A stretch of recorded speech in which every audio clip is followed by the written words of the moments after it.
안녕하세요. 김태훈 목사입니다. 빵집 목사의 뚜벅뚜벅 메시지. 오늘은 창세기 묵상 51번째. 인간관계가 나빠지는 이유는 창세기 31장 1절에서 16절의 말씀 가지고 오늘 뚜벅뚜벅 메시지 시작하겠습니다. 오늘도 뚜벅뚜벅 메시지 다시 한번 찾아주셔서 감사하고 다시 한번 감사하는 마음으로 오늘 말씀을 선포하고 또한 그 무엇보다도 제 자신이 이렇게 여러분 때문에 행복하다는 것을 고백하면서 오늘 말씀을 전합니다. 자, 창세기 31장은 야곱이 20년 만에 고향으로 돌아가는 내용입니다. 그래서 귀향장이라고 부릅니다. 왜 야곱이 귀향하게 되었습니까? 결론, 라반과의 사이가 나빠졌기 때문입니다. 그들의 사이가 나빠지는 장면을 보면 왜 인간관계가 나빠지는지에 대한 몇 가지 원인을 깨닫게 됩니다. 자, 그 원인이 무엇인지 한번 보고자 합니다. 인간관계가 나빠지는 이유, 오늘 여러분 심플하게 5가지로 딱딱 짚고 넘어가겠습니다. 자, 첫 번째입니다. 돈 때문입니다. 돈. 1절 말씀 보십시오. 야곱이 들은즉 라반의 아들들의 말이 야곱이 우리 아버지의 소유를 다 빼앗고 우리 아버지의 소유로 인하여 이같이 거부가 되었더라 하는지라. 결국 돈 문제로 삼촌과 사촌 간의 문제가 생긴 것을 봅니다. 이 문제는 하나 둘의 문제가 아니라 거의 모든 사람들의 문제입니다. 인간관계에 문제가 생기는 것을 보면 상당수의 문제가 돈 문제와 깊은 관련이 있습니다. 아마 여러분도 부인하지 못할 것입니다. 오늘날 일어나는 사회 갈등의 가장 큰 원인이 무엇일까요? 빗대어서 말하면 대개 보면 밥그릇 싸움 때문입니다. 사람들이 다른 것은 다 참아도 이 밥그릇 문제만은 잘못 참는 것을 봅니다. 이 문제는 전혀 무시하면서 살 수 없지만 이 문제로 인해서 좋은 관계가 희생되지 않도록 또한 해야 되는 것입니다. 그것은 근데 생각보다 말처럼 쉬운 것이 아닙니다. 내 형편이 어려울 때는 더욱 어렵습니다. 그렇지만 돈보다 관계, 돈보다 사람을 중시하는 기본적인 가치관만은 잃지 말아야 합니다.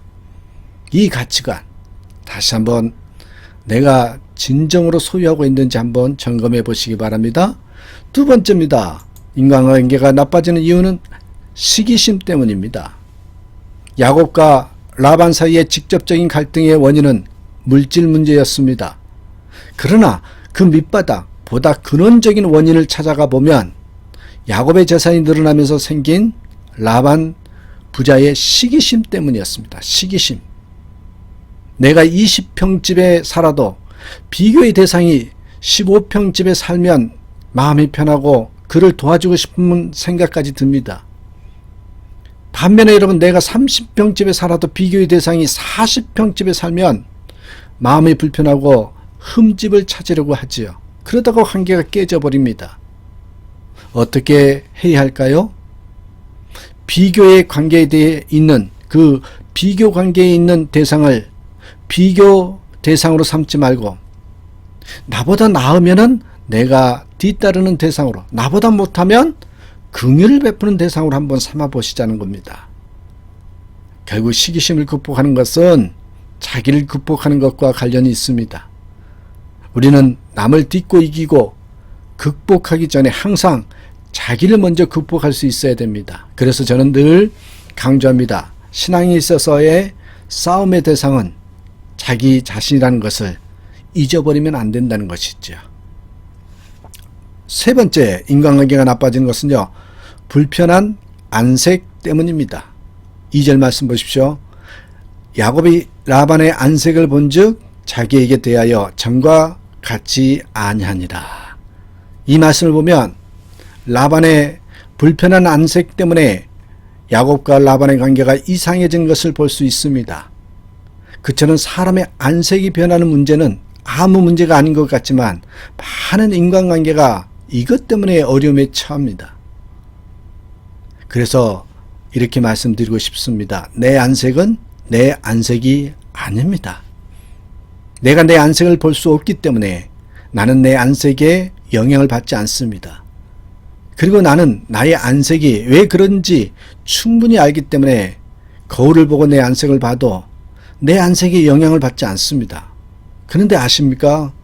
내 안색을 보는 상대방은 내 안색 때문에 큰 영향을 받습니다. 또 나의 안색이 왜 그런지 정확한 이유를 모르는 경우가 태반이기 때문에 상대방은 내 안색을 보면서 영향을 크게 받습니다. 당연히 오해도 하지요.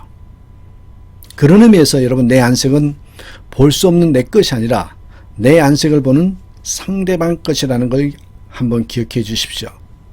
그러므로 내 안색을 내 것인 양 마음대로 표시하지 마시고 상대방의 것처럼 생각하면서 공동체의 것처럼 생각하면서 최대한 조심스럽게 표시해야 합니다.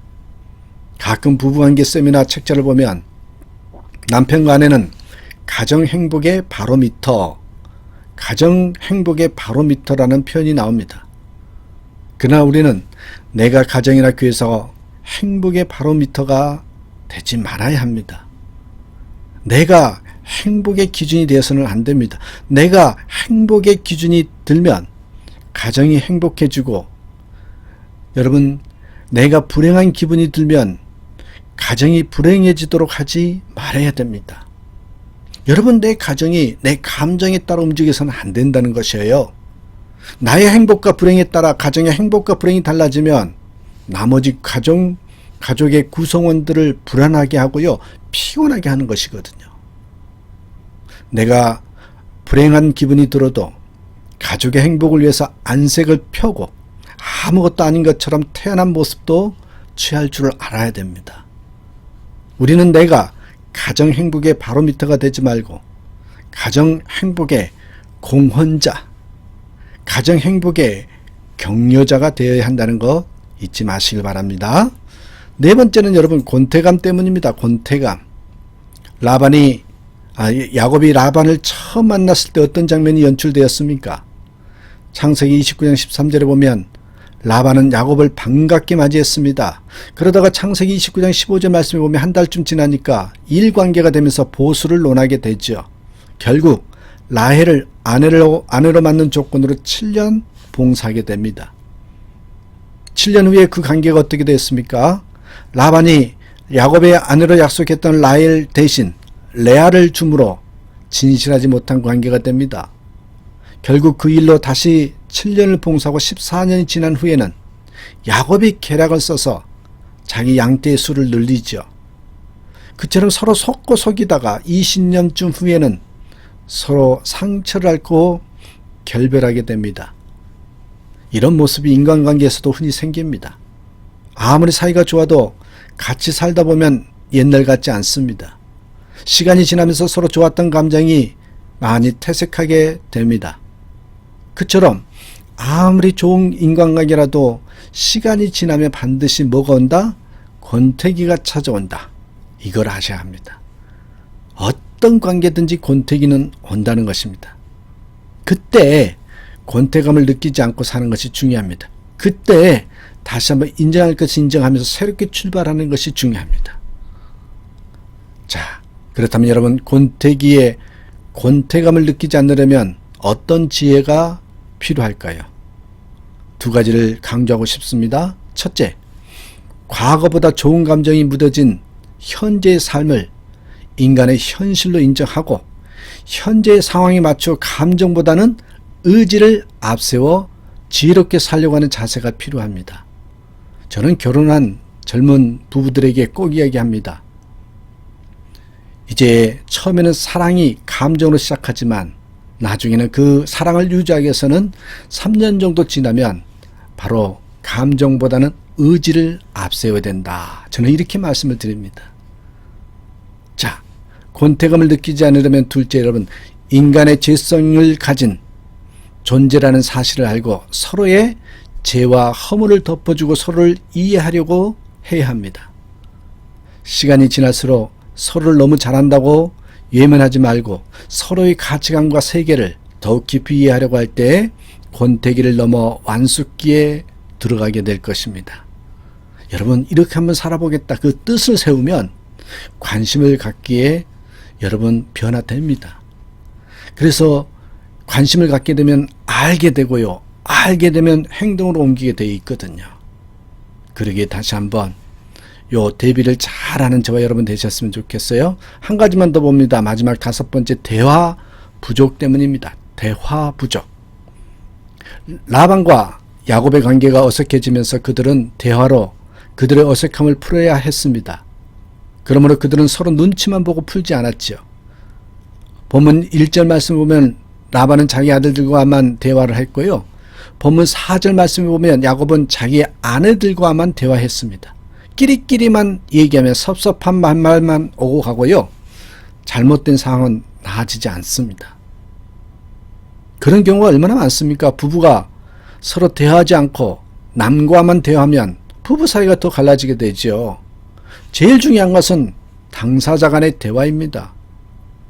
목사님이나 자기를 이해해주는 사람과의 대화하는 것도 바람직하지만 그것은 최선의 방책이 아닙니다. 왜냐하면 자기를 이해해주는 사람과만 대화를 하면 자기의 잘못은 깨닫지 못할 수 있기 때문입니다.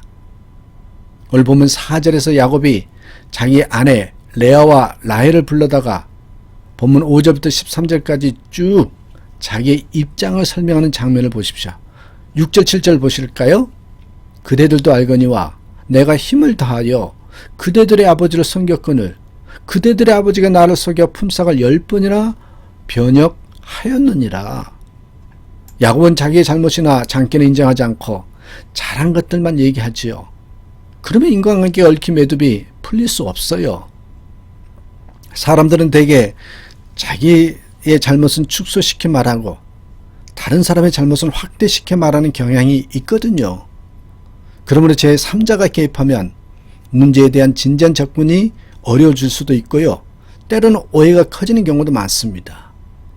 가장 중요한 것은 본인 간의 대화입니다. 그리고 대화할 때는 항상 이해하는 마음으로 대화해야 합니다.